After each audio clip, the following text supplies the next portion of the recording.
लाख मुखालिफ हों जमाने वाले, मेरे आका हैं मेरी लाज बचाने वाले। और उमरे फारूक के जैसा दिल में करो पैदा लोगों, खुद ही मिट जाएंगे इस्लाम मिटाने वाले, खुद ही मिट जाएंगे इस्लाम मिटाने वाले। वापस से बोलिए सुभान अल्लाह। मैं इन उलमाए कराम की मौजूदगी में एक दुआ करने जा रहा हूँ। आज मुसलमानों की मिटाने की बात करती है, उन्हें बर्बाद करने की बात करती है, इस्लाम मिटाने की बात करती है, कुरान मिटाने की बात करती है। आज फिलिस्तीन का नक्शा आपके नजरों के सामने है। वहाँ की माएँ अपने बेटों को खो रही हैं, वहाँ की बहनें अपने भाइयों को खो रही हैं, लेकिन वहाँ के छोटे छोटे नौनिहाल बच्चे उन गुंडों की आंखों में आंखें डाल करके बात करते हैं और ये कहते हैं कि ना तीर ना तलवार से ना खंजर से लड़ी जाती है। बोलिए सुभान अल्लाह। आवाज पहुंची मेरे भाई, आप तक आवाज पहुंची? शरीक हो जाए भाई, उठाइए हाथों उठाइए, मोहब्बत से बोलिए सुभान अल्लाह। ना तीर ना तलवार ना खंजर से लड़ी जाती है, ना तीर ना तलवार ना खंजर से लड़ी जाती है, ना असलहा ना फौज ना कसरत से लड़ी जाती है। आज भी फिलिस्तीन के गलियों से सदा आती है, अरे जंग नबी की सुन्नत से लड़ी जाती है। आज भी फिलिस्तीन की गलियों से सदा आती है। जरा एक आदमी खड़ा होकर नारा लगा दे मेरे भाई, एक आदमी खड़ा होकर नारा लगा दे ताकि खूबसूरत माहौल बन जाए। नारे तकबीर, नारे तकबीर, नारे इसालत, नारे इसालत। फैजाने अहले बैत कॉन्फ्रेंस, जश्न ईद मिलादुन नबी, नारे तकबीर, नारे इसालत। अल्लामा हसनैन साहब की बला अपनी मोहब्बतों से अपनी दुआओं से नवाज रहे हैं। एक दुआ में अल्लामा नासिर साहब की बला बैठे हुए एक दुआ करता हूँ उलमाए कराम की मौजूदगी में। अगर ये लगे कि बात बिल्कुल सच्ची है तो आप सबकी मैं शिरकत चाहता हूँ। मोहब्बत के साथ बोलिए सुभान अल्लाह और मोहब्बत से बोले या रसूल अल्लाह। अगर ज़हमत तो हो तो हाथों को उठा लीजिए, या रसूल अल्लाह या हबीब अल्लाह। किसी उम्र का इंतजाम हो जाए, किसी उम्र का इंतजाम हो जाए, हुजूर मस्जिद अक्सा का काम हो जाए। अरे खुदा कुछ ऐसी मदद भेज दे आसमानों से, तेरे हबीब की उम्मत का नाम हो जाए। भेज दे आसमानों से। बोलिए ना सुभान अल्लाह यार, बोलो ना यार सुभान अल्लाह। और मोहब्बत से बोले या रसूल अल्लाह। किसी उम्र का इंतजाम हो जाए, हुजूर मस्जिद अक्सा का काम हो जाए, खुदा कुछ ऐसी मदद भेज दे आसमानों से, तेरे हबीब की उम्मत का नाम हो जाए, तेरे हबीब की उम्मत का नाम हो जाए। आइए मेरे पास वक्त बस 10 मिनट का है और 10 मिनट में कोई तकरीर नहीं कर सकता। मैं आवाज दे रहा हूँ अल्लामा मुख्तार हुसैन साहब किबला निज़ामी से। आइए इस्तकबाल कर लिया जाए। नारे तकबीर, नारे रिसालत, फैजान अहले बैत कॉन्फ्रेंस, मसलक आला हजरत। नारे तकबीर, नारे रिसालत।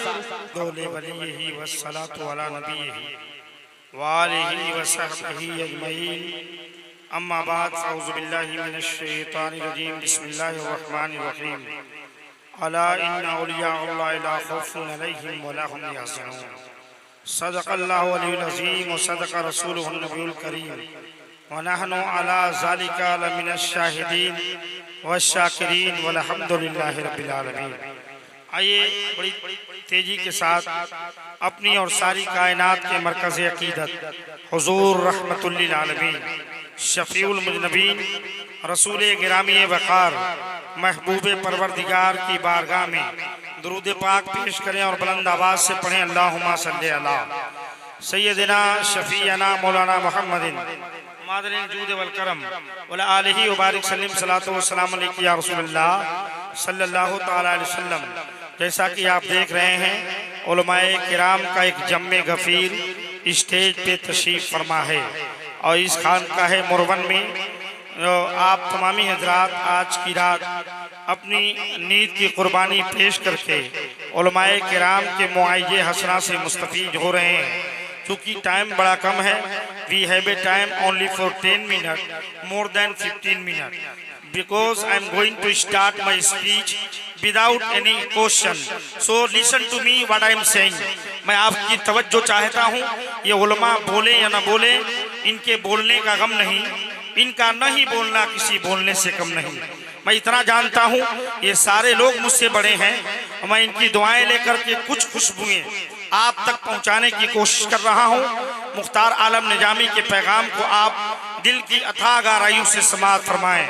आइए एक बार और अकीदत के साथ दुरूद पाक पढ़िए तो मैं स्टार्ट हो जाऊं। अल्लाहुम्मा सल्ली अला सैयदना शफीना मौलाना मुहम्मदिन मादिन जूद वल करम व अला आलिहि व बारिक सल्लिम सलातो व सलाम अलैहि या रसूलल्लाह सल्लल्लाहु ताला अलैहि वसल्लम। नईमुद्दीन भाई, चूंकि आप मेरे ख्याल से अब्सेंट हो रहे हैं और टाइम 10 मिनट का है, इसलिए आपका अब्सेंट होना ठीक नहीं लग रहा है। मैं चाहूँगा कि इफरात तफरी का माहौल न बना करके एक मेरी बात पे अपनी तवज्जो को मरकूज करें, मेरी बात को समाअत फरमाएं। आइए, शायर ने कहा, ए बिनते नबी है ये एहसान तेरे घर का, ए बिनते नबी है ये एहसान तेरे घर का, और मिलता है हमें जो भी सदका है 72 का। ए बिनते नबी है ये एहसान तेरे घर का, मिलता है हमें जो भी सदका है 72 का। मजमा बड़ा शानदार है, और एक बात बताऊं, इस शानदार मजमे में अगर आप शानदार तरीके से सुभान अल्लाह और अल्हम्दुलिल्लाह ये कलिमात इतना बोलने में आसान है, लेकिन जानते हैं जबान पे आसान है, लेकिन जब ये कलमात कल मैदान क़यामत में मीज़ान पे रखे जाएंगे तो बड़ा वजनी हो जाएंगे। तो मैं कहूँगा कि आप कभी कभी अपने लब के कुफ्र को तोड़ दीजिए और सुभान अल्लाह बोलने की कोशिश कीजिए। शायर ने कहा, ए बिनते नबी है ये एहसान तेरे घर का, मिलता है हमें जो भी सदका है 72 का। और कहता है हर एक मंगता दहलीजे पैगंबर का, पीते हैं तेरे दर का, खाते हैं तेरे दर का, पानी है तेरा पानी, दाना है तेरा दाना, पानी है तेरा पानी, दाना है तेरा दाना। हजरात देखिए, ये महीना मुझसे पेशरो खतीब, उनसे पेशरो खतीब, सबने गौसे आजम के बारे में आप तक कुछ बातें पहुंचाई। आइए, ये हकीर भी उन्हीं के ताल्लुक से कुछ बातें पेश करना चाहता है।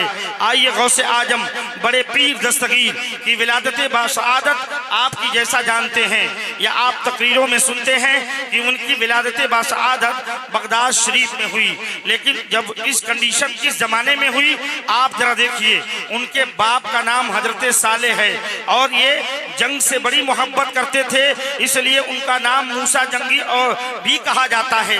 लेकिन आप इराक की सरजमीन का जब जायजा लेंगे तो पता क्या चलेगा कि उस वक्त इंसान एक दूसरे इंसान का, जब आपकी पैदाइश होने वाली है उस वक्त इंसान का माहौल इतना बिगड़ा हुआ था कि एक इंसान दूसरे इंसान का दुश्मन बना हुआ था।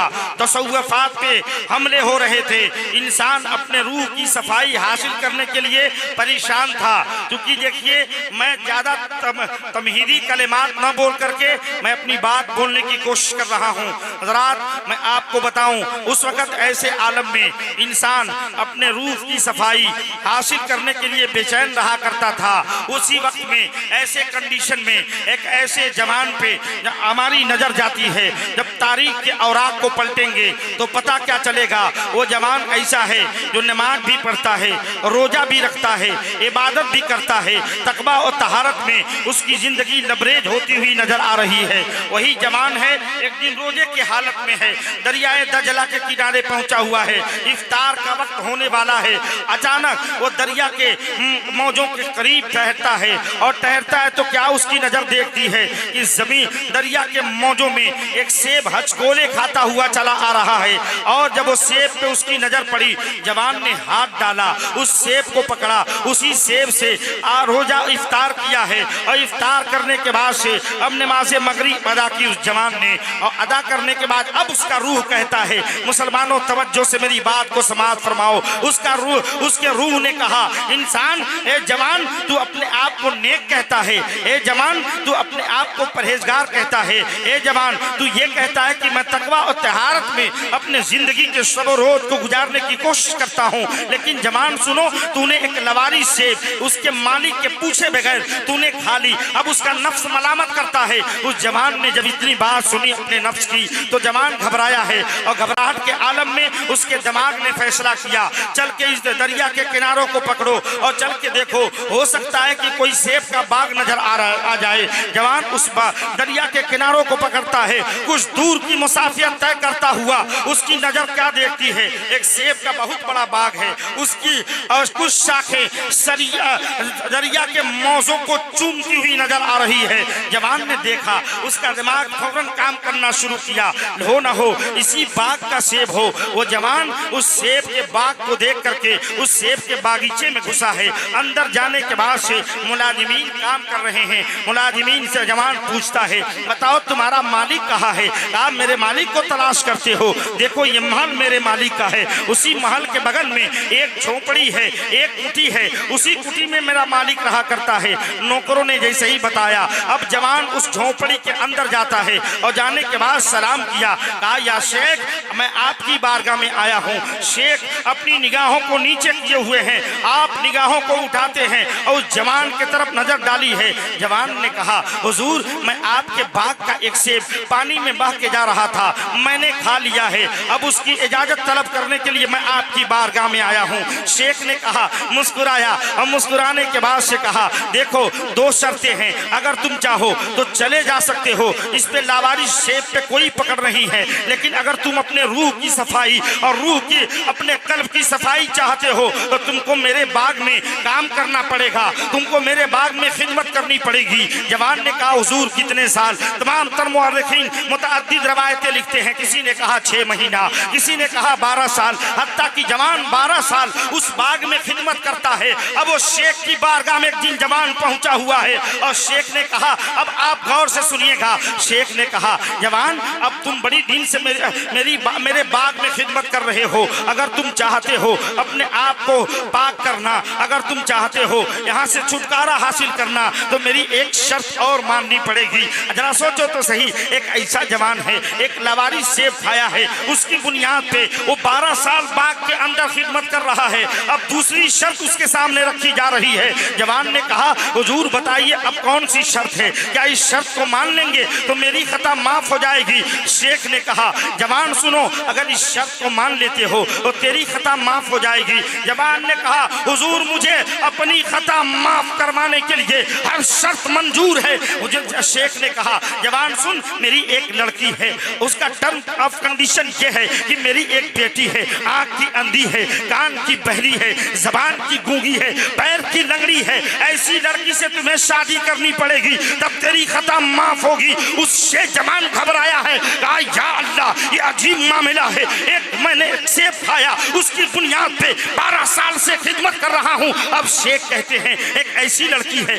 जो आंख की अंधी है, जबान की गूंगी है, कान की बहरी है, उससे शादी करनी पड़ेगी। शेख से जवान ने कहा, हुजूर क्या मेरी खता माफ हो जाएगी?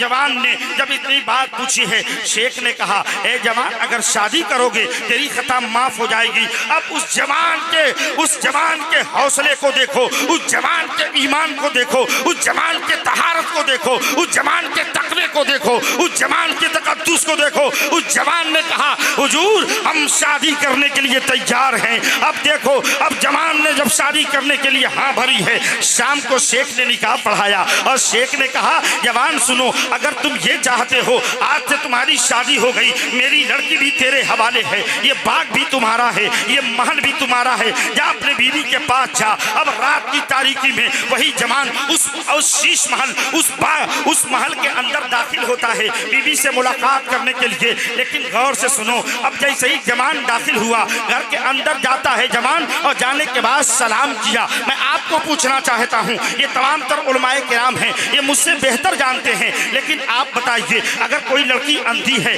कान की बहरी है, जबान की गूंगी है, ऐसे लड़की को जवान को सलाम करने की क्या जरूरत है? जानता है मेरी दुल्हन इस तरह है। लेकिन जवान ने सलाम किया और जवान ने जैसे ही सलाम किया, अब आवाज आती है वालेकुम सलाम। मैंने कहा जवान तुमको सलाम करने की जरूरत क्या है? तो जवान ये पैगाम दे रहा है, मेरे नबी की सुन्नत है, मेरे आका फरमाते हैं, सहाबा किराम की मुकद्दस जमात है। अल्लाह के रसूल से सहाबा ने पूछा था, या रसूल अल्लाह क्या हम किसी घर में दाखिल हो तो सलाम करें? मेरे आका फरमाते हैं अगर घर में दाखिल हो सलाम करो। सहाबा ने पूछा, या रसूल अल्लाह अगर घर के अंदर कोई नहीं है फिर भी सलाम करें? हुजूर अलैहिस्सलाम फरमाते हैं जिस घर में कोई नहीं रहता है उस घर में मोहम्मद रसूलुल्लाह रहा करता है। जवान दाखिल हुआ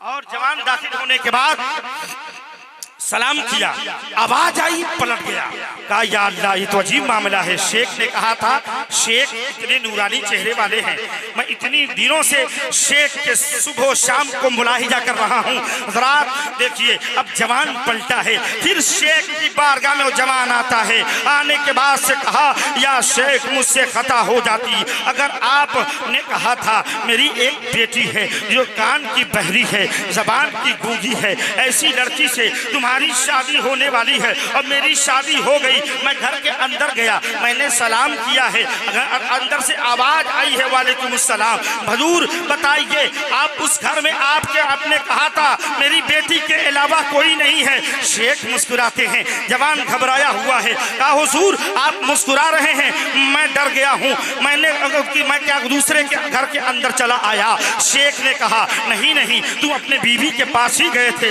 नहीं नहीं ये घर भी मेरा है, वो लड़की भी तेरी है। लेकिन जवान ने कहा हुजूर इसका मतलब समझाइए, हमें बात समझ में नहीं आती है, अब उलमा की तवज्जो और तमाम सामईन की तवज्जो। शेख ने कहा जवान जो मैंने ये कहा था तुम ये घबराए हो, जो मैंने ये कहा था मेरी बेटी अंधी है, तो आज तक सुन जवान मेरी बेटी ने शरीयत के खिलाफ किसी गैर महरीम को आज तक देखा नहीं है। बोलो सुभान अल्लाह। मेरी बेटी जो मैंने ये कहा था कान की बहरी है, खुदा की कसम मेरी बेटी ने आज तक किसी गैर महरीम की आवाज को नहीं सुनी है। जो मैंने ये कहा था जवान सुन, मेरी बेटी अपाहिज है तो आज तक उसने शरीयत इस्लाम के खिलाफ एक कदम भी नहीं बढ़ाया है। जवान घबराता है और घबराहट के आलम में उस शेख के चेहरे की तरफ देख रहा है। आप भी सोचते होंगे उस जवान का नाम क्या है, और तारीख के औराक को पलटिए, उस जवान का नाम हजरत साले है। उस औरत का नाम क्या है? उस औरत का नाम फातिमा उम्मुल खैर है। उस शेख का नाम क्या है? अब्दुल्ला सुमई है। और उनके आंगन में जो फूल खिलता है उसी का नाम गौसे आजम है, उन्हीं का नाम पीरे पीरा है, उन्हीं का नाम मीरे मीरा है, उन्हीं का नाम शेख अब्दुल कादिर जिलानी बगदादी है। नारे तकबीर, नारे रिसालत, मसलके आला हजरत फैजान अहले बैत कॉन्फ्रेंस, नारे तकबीर, नारे रिसालत। कोई अंदाजा कर सकता है उनके जोरे बाजू का, निगाहें मर्द मोमिन से बदल जाती है तकदीरें।